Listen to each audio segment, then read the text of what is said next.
سلام، امروز با هم اومدیم که یه ترشی بادمجون خوشمزه درست کنیم. اول بادمجون رو خوب میشوریم، بعد همراه مامان بزرگ گوگلیمون این شکلی بالشش رو میزنیم.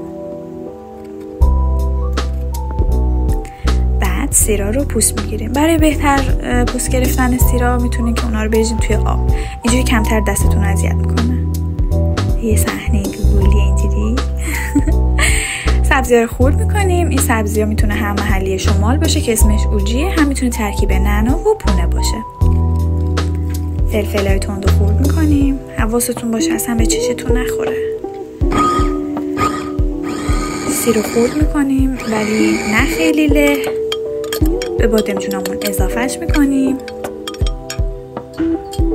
فلفل رو هم همینطور.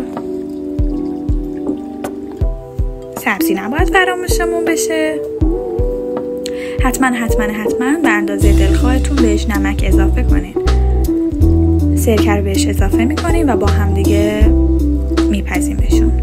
بعد از اینکه پخت این شکلی میشه. لازم نیست خیلی له بشه بادمجونا. بعد اینکه پختش کامل شد بهش سرکه اضافه میکنیم و میذاریم خنک شه. میریزیمشون توی ظرفایی که درش کامل کیپ میشه. حواستون باشه در ظرف رو حتما محکم ببندید وگرنه ترشیاتون خراب میشه.